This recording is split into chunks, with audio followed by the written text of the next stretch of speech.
we discuss 10 of the 20 reasons not to vote. What's in the news with stories on smoking age increased, Snowden book profits stolen, cop charged with murder, cop shoots himself, cop busted in a vice sting, schools stamping out vaping, and a doctor trying to save people money. Finally, an Ask Me Anything where I answer your questions on Strike the Root Farm logo, Star Wars, snitches, fisheries and water rights, and was Rosa Parks wrong? This episode is brought to you by Health Excellence Plus, a health share that has saved my family thousands of dollars and can save you money too. Also brought to you by ForkFest, the annual decentralized Libertarian camping event that happens around PorcFest, with no tickets and no one in charge. Also brought to you by all of my dozens of supporters. Welcome to The Lava Flow, channeling the flow of information to the libertarian, anarcho-capitalist, voluntarist, and agorist community. Find us at thelavaflow.com. Here's your host, Roger Paxton. Thank you for joining me this week from the home of Santa's Village, a Christmas theme park since the 1950s. This is the show where I shoot from the lip to bring you the people, places, and events that everyone in the Liberty Rebellion needs to know. You can catch me on Twitter at The Lava Flow Pod. This is episode 149, Reasons Not to Vote, Part 1. And it's Tuesday, December 24th, 2019, when there have already been more than 897 people killed by police this year, and the United States debt clock shows us at more than $23,140,800,000,000 in debt. What's wrestling my jimmies this week? You're about to find out. Let's do it to it. One question I get asked a lot in relation to this show is why I don't vote. I have answered it in many ways at various times over the last couple years of this show, and I took a deep dive into voting on the Essential Libertarianism podcast as well. But a great article came across my monitors recently from the website The Art of Not Being Governed. The article is titled 20 Reasons Not to Vote, and I agree with most of these reasons, so I wanted to share this with you. I will, of course, add my commentary because you know that I can't keep my mouth shut that long. So let's jump into the list. 1. If one votes, one participates.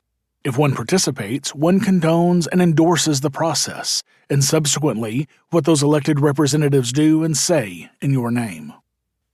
Now this is one I talk about a lot.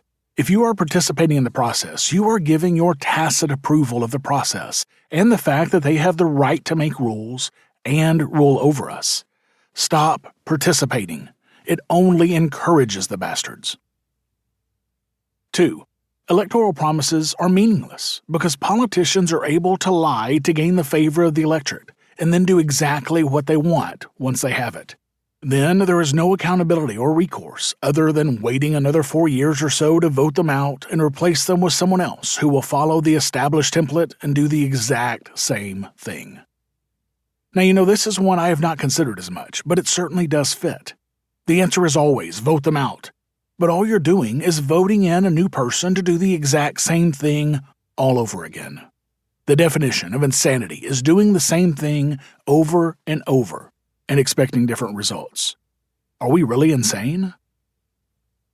3.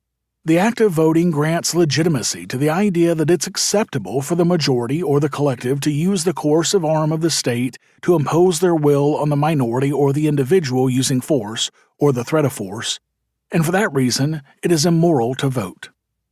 As such, the only way to truly delegitimize the system is by not voting. When the people refuse to participate in droves, the international community can no longer recognize the results of the election as legitimate. This perceived legitimacy is such a concern for politicians that in some countries it's now a legal requirement to vote, for example, Australia. I'm not sure I'm willing to go as far as saying that it is immoral to vote, but I'm almost there. I can see the argument, and I understand it, and it is expressed here very well. By voting, you are giving the rulers the legitimacy they need to use the violence of the state to enforce their rule. 4. A non-voter emerges from the electoral process with a clean conscience, because they can legitimately proclaim that what the elected representatives subsequently say and do after they have gained power is not done in their name, not with their permission, and not with their encouragement. I can honestly say that I feel much better about my non-participation than I ever did with my participation. When and if I participated, I was either pissed off that the person I voted for lost, or I was pissed off that he or she won and didn't live up to what they said they were going to do. Now I can proudly say that I did not encourage any candidate.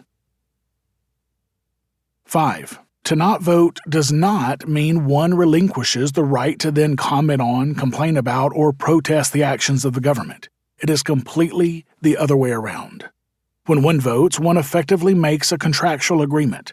The voter is officially recorded doing so, which hands over the right for someone else to speak and act in their name, and as such, assents to whatever the government does thereafter.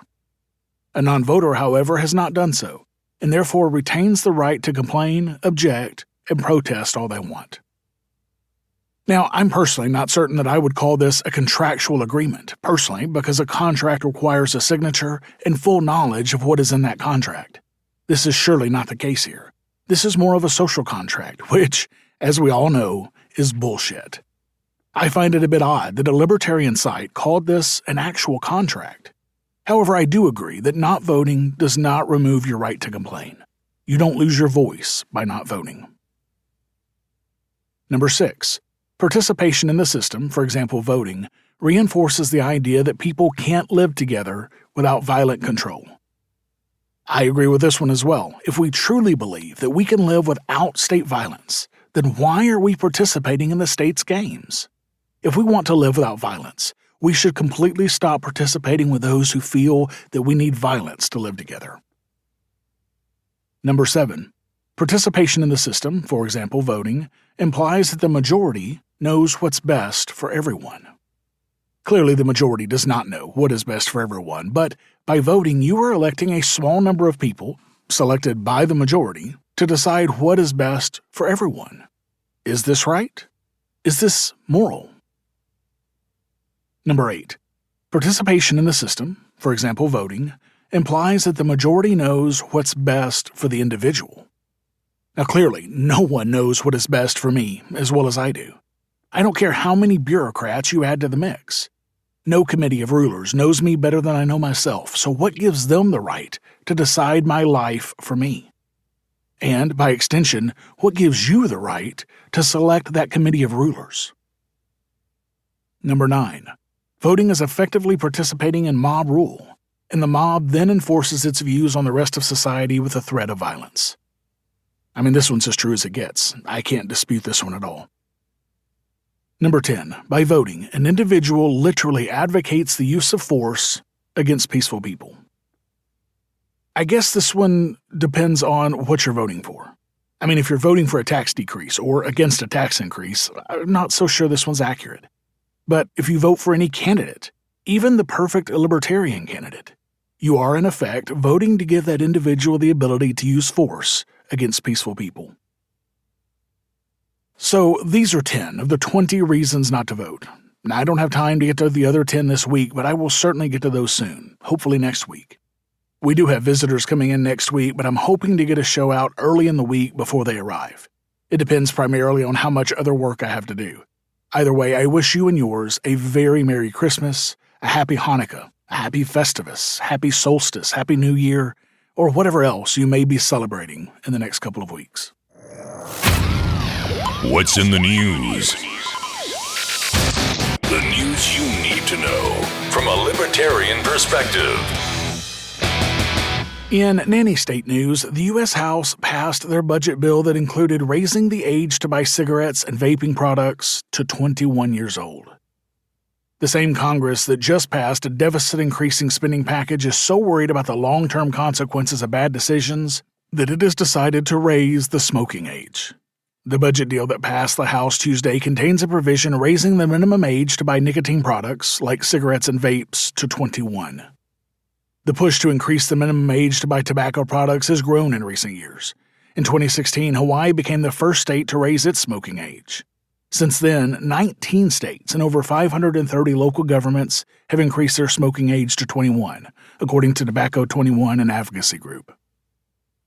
The House-passed bill gives the federal government 180 days to write new regulations barring the sale of tobacco to those under 21, plus another 90 days for those new regulations to go into effect.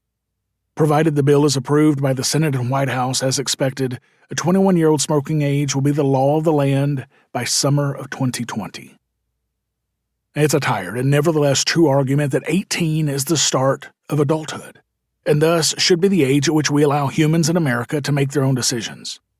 The state allows 18-year-olds to join the military, to sign up for loans, to decide where they will live, and to marry. Someone capable of making those choices can also probably decide whether they want to buy a pack of cigarettes or a Juul. If you can conscript a man to go fight a war for you and die, but at the same time tell him that he can't smoke a cigarette or drink a beer, then you truly own that man. In legal theft news, a judge says that Edward Snowden must give the government the money made from his book, Permanent Record, because he didn't get approval from the government to write the book. Edward Snowden, the former intelligence contractor whose disclosures about highly secret U.S. surveillance programs rocked the nation's espionage agencies, must pay the federal government proceeds from his new book because he failed to first get approval for that book's contents as required by employment contracts, the judges ruled. The decision by Judge Liam O'Grady in U.S. District Court in Eastern Virginia did not detail how much Snowden should have to pay the U.S. government in connection with his book, Permanent Record. That amount likely will be decided later by Judge O'Grady.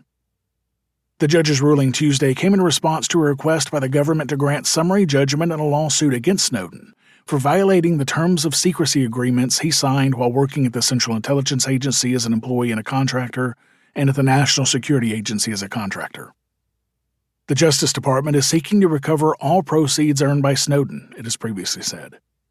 In a tweet on Thursday, Snowden wrote, "The government may steal $1, but it cannot erase the ideas that earned it. Hell yeah." Snowden also said, "I wrote this book, Permanent Record, for you, and I hope the government's ruthless desperation to prevent its publication only inspires you to read it and then gift it to another." O'Grady's ruling noted that all three agreements Snowden signed required him to protect information and material of which he had knowledge from unauthorized disclosure.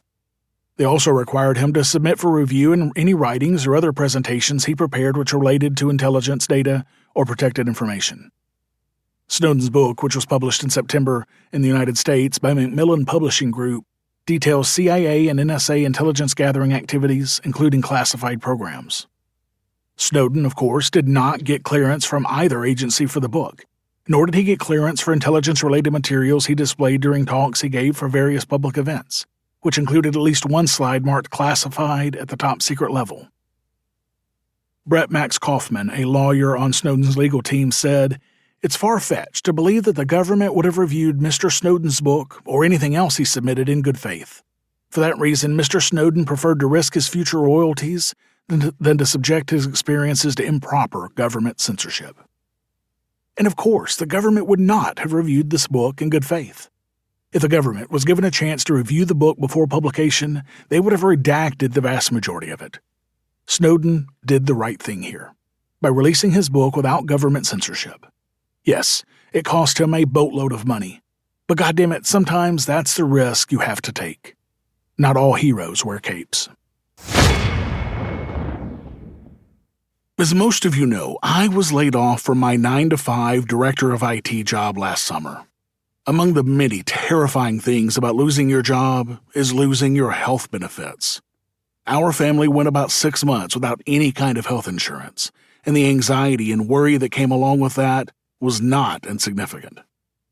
But after spending dozens of hours researching our options and quickly rejecting the $2,000 a month price tag that came with the options available with traditional insurance, we found Health Excellence Plus, a health share that was a fraction of the cost, and we're glad we did. Only a few weeks after joining as members of this health share program, my wife was diagnosed with a common skin cancer that requires an expensive procedure to remove the cancer and another surgery to repair the damage done from the cancer removal. When this is all said and done, Health Excellence Plus will have saved our family thousands of dollars. and I'll bet they can save you money too. Health Excellence Plus is a health share that meets the requirements of the Affordable Care Act, Obamacare. A health share is a community of like-minded, health-focused members who have joined together to share each other's medical costs above an amount they can comfortably afford. A health share is not traditional health insurance. It is designed to be a catastrophic coverage for major items, like my wife's surgery. The cost of an average family insurance policy for a primary 45 years old with a $5,000 deductible is $1,450 per month.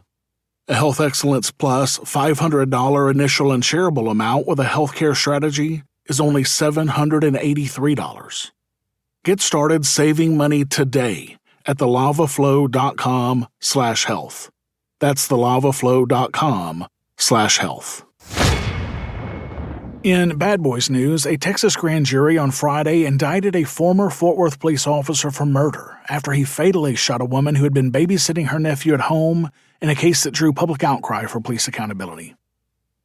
The Tarrant County District Attorney's Office confirmed the indictment against the former officer, Aaron Dean, 35, in the shooting death of Atiana Jefferson, a 28-year-old pre-med graduate student. Lee Merritt, an attorney for Jefferson's family, tweeted that they are relieved with the indictment, but remain cautious that a conviction and appropriate sentence is still a long way away.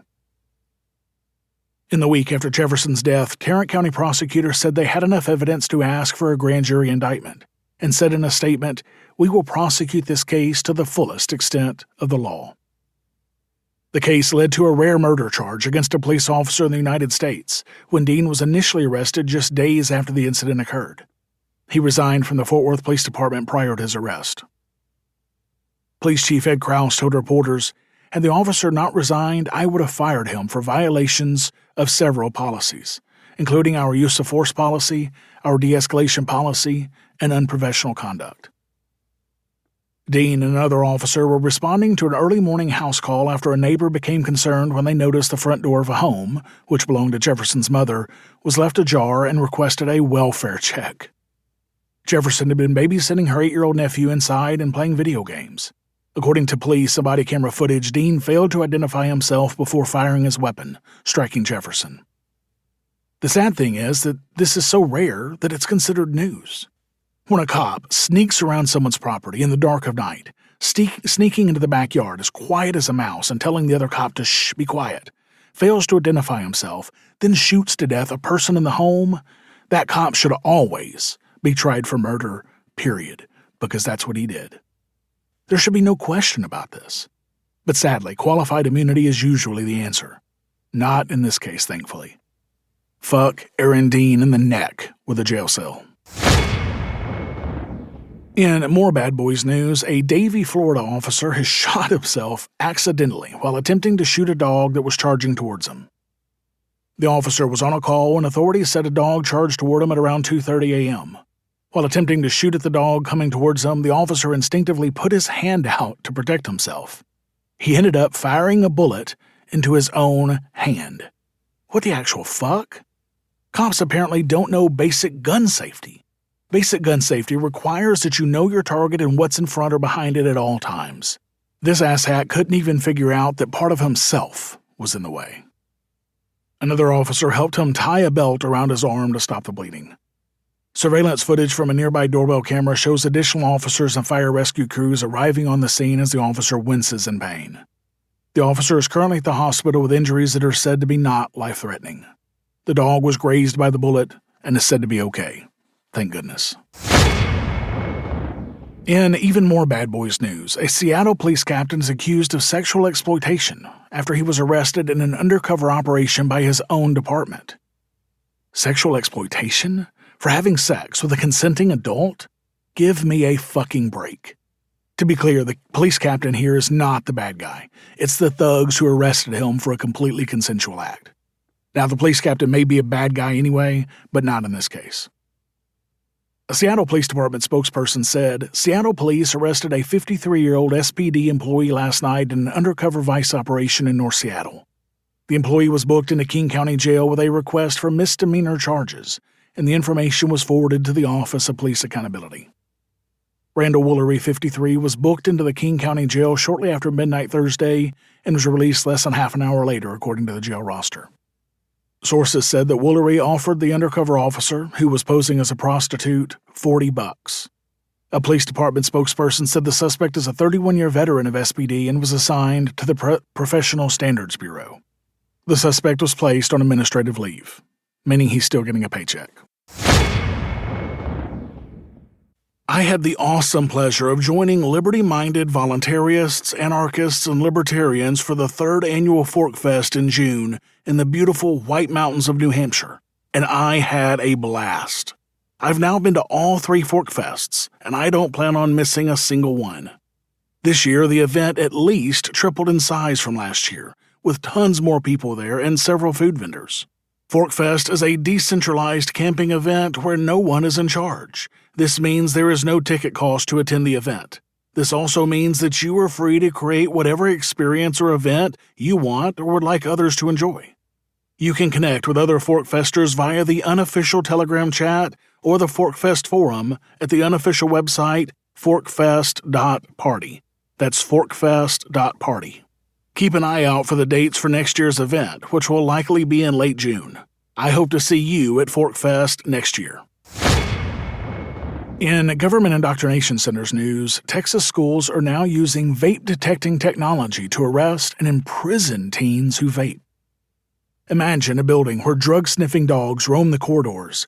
Air quality sensors alert officials if anyone is inhaling a controlled substance. Using the bathroom is a privilege rather than a right.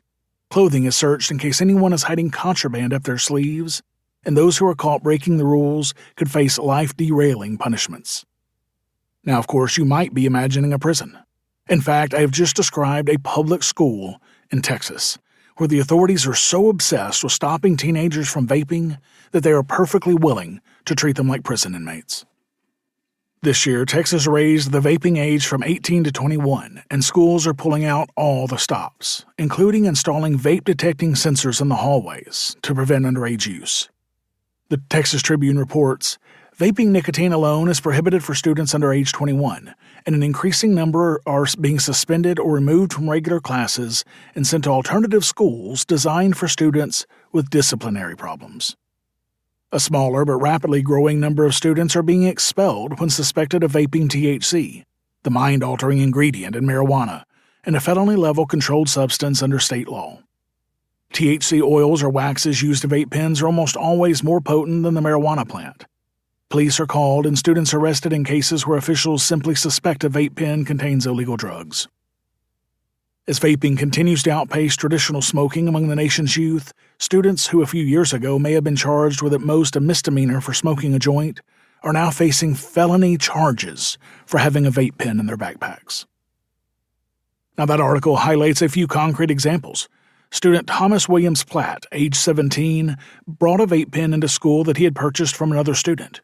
Police conducted an on-site drug test that determined it contained THC. He was arrested, handcuffed, and booked into jail, where he spent hours in a cell listening to the screams of other arrestees suffering from drug withdrawal. Texas law considers 17-year-olds to be adults for sentencing purposes, but not for purposes of putting whatever they choose in their own body, apparently, which means that Williams Platt could face felony charges. The fact that 17-year-olds in Texas are considered insufficiently mature to vape, but plenty old enough to go to prison, is an absurd and unconscionable hypocrisy. It's also the law. When students are caught vaping, they are often immediately expelled and shipped off to alternative schools for serious wrongdoers. These are even worse environments for young people, described by Williams Platt as a kind of super strict kindergarten, where students learn very little except perhaps to follow capricious and arbitrary rules. The number of Texas kids sentenced to these schools has increased 60% since last year, and officials say the war on vaping is largely to blame. Fuck these nanny state indoctrination center bureaucrats in the neck with a vape pen. Get your kids out of government indoctrination centers. In more nanny state news, a North Carolina doctor suing the state to overturn a law preventing him from providing affordable MRI scans to patients recently won a small victory in court. In late November, a Wake County Superior Court judge ruled that Dr. Gahendra Singh's challenge of North Carolina's Certificate of Need, CON, laws could proceed. Con law. Now, that's an appropriate name for sure. I mean, this is some regulatory bullshit that I had to deal with on a regular basis when I was a director of IT for a mental health company. Every time that we wanted to open a new hospital somewhere, we had to go through this nonsense. And we opened 3 hospitals in North Carolina specifically. I can't even begin to estimate how much these con laws cost that company in dealing with that regulatory burden. It was well over 6 figures. One of the countless regulations imposed on America's healthcare industry, con laws serve as yet another reminder of just how far our nation is from having anything remotely resembling a free market in healthcare. In short, con laws require medical care facilities and providers to get approval from a state commission to acquire certain medical equipment or otherwise expand the capacity at their facilities. In the case of Dr. Singh, a general surgeon in Winston-Salem, North Carolina, his case arises from his desire to purchase a new MRI machine for his practice. Dr. Singh contends that doing so would lower prices for patients by adding competition to the other providers of an MRI in his area. Dr. Singh said, "We're trying to make healthcare really affordable where a patient can come and not worry about it. I've been on the other side of the fence where I didn't have enough money. I grew up poor. I understand and I feel how much it costs." Again, not all heroes wear capes. Naturally, the biggest supporter of preserving North Carolina's con laws is the hospital lobby. Imagine that.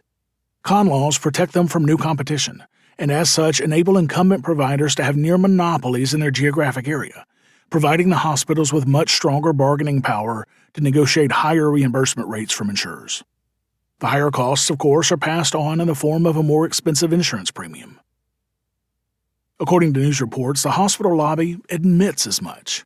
One article wrote, Cody Hand, vice president of the North Carolina Healthcare Association, said he understands Singh's issue, but maintains that patients can't afford to have medicine be a truly free market environment. Now, the Institute for Justice, IJ, who is representing Dr. Singh in the case, provides more insights on the benefits that Singh would like to bring to patients in his community. They write, in addition to x-rays, ultrasounds, and other diagnostic imaging services, Singh's practice also provides MRI scans.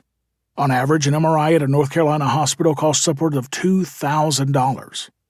At Forsyth, Dr. Singh charges $500 to $700. But keeping prices affordable is difficult. That's because North Carolina's outdated laws prevent Dr. Singh from owning an MRI scanner. Instead, Singh is required to rent an MRI scanner at a cost of thousands of dollars per day. North Carolina's con law is what is preventing him from purchasing an MRI scanner in order to offer much more affordable services.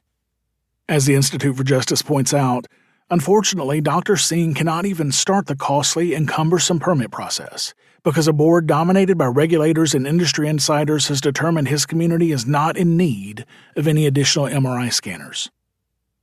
What's perhaps even more absurd, even if the government board stacked with representatives of incumbent medical providers acknowledges a need for an additional MRI scanner in Singh's community, state law allows competitors to challenge the granting of a permit for new medical equipment.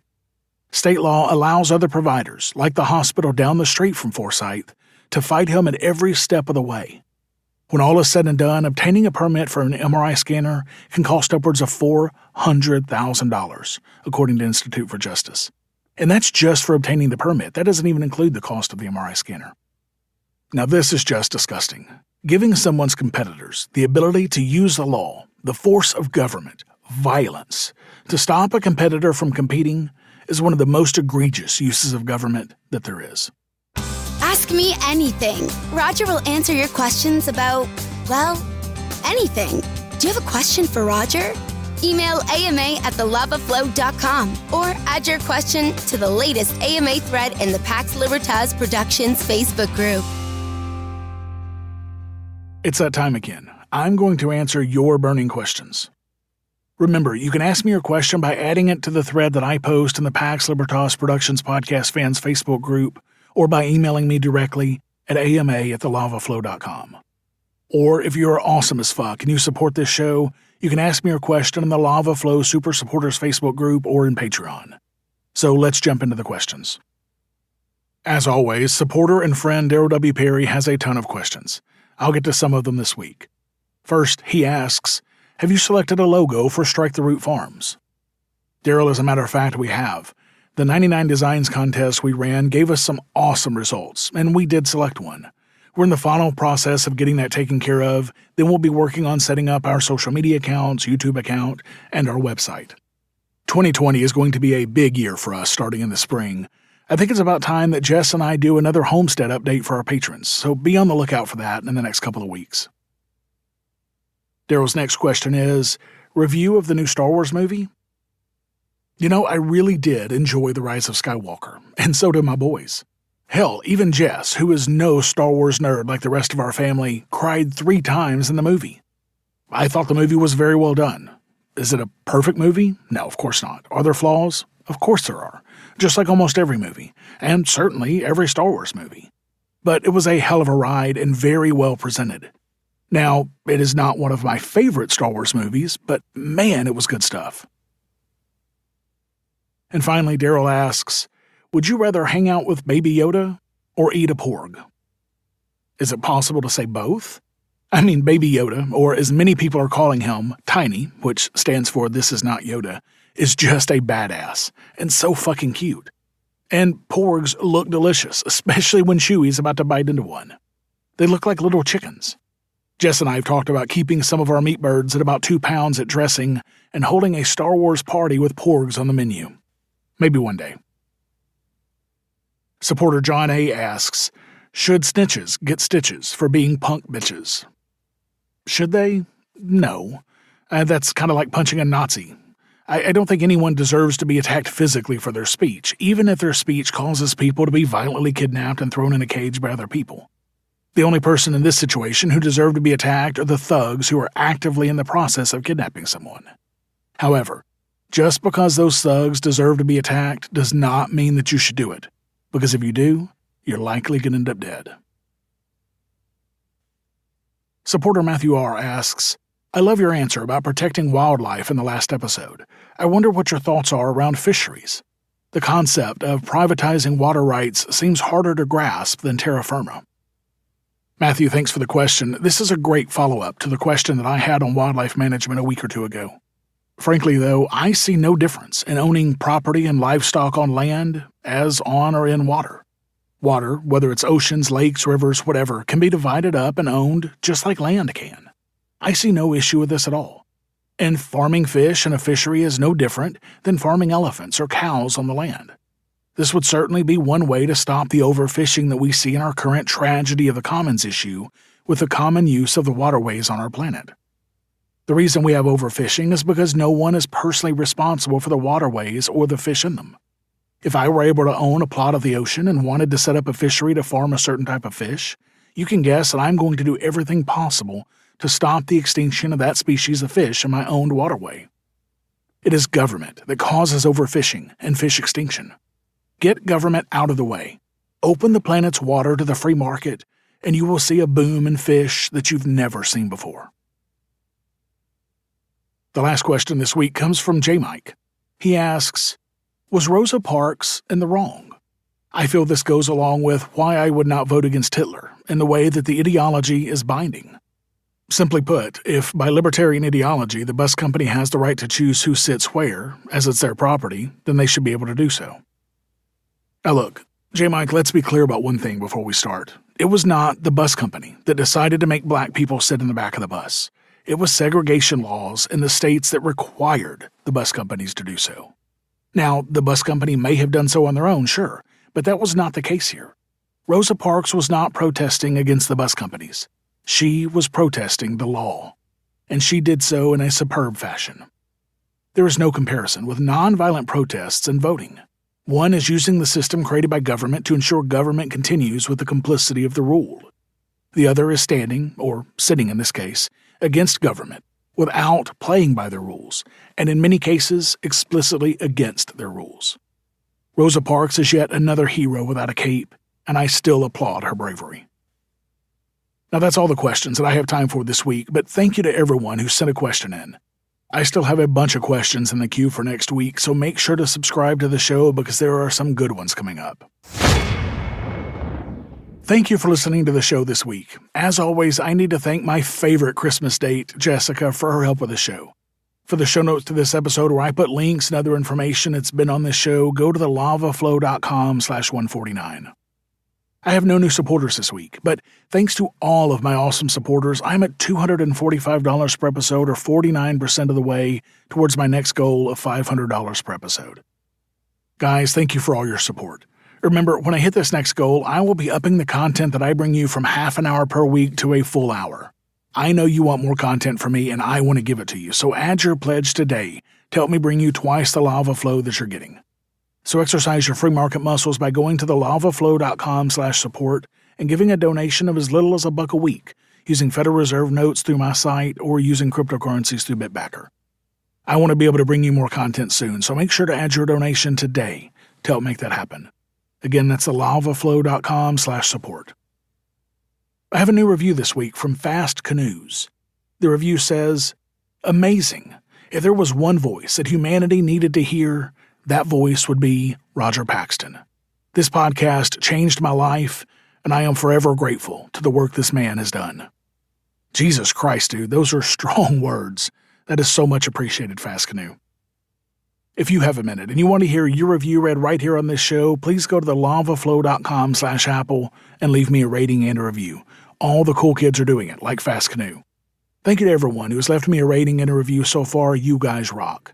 To all of you who haven't, can you guys help me out and go leave a review for me?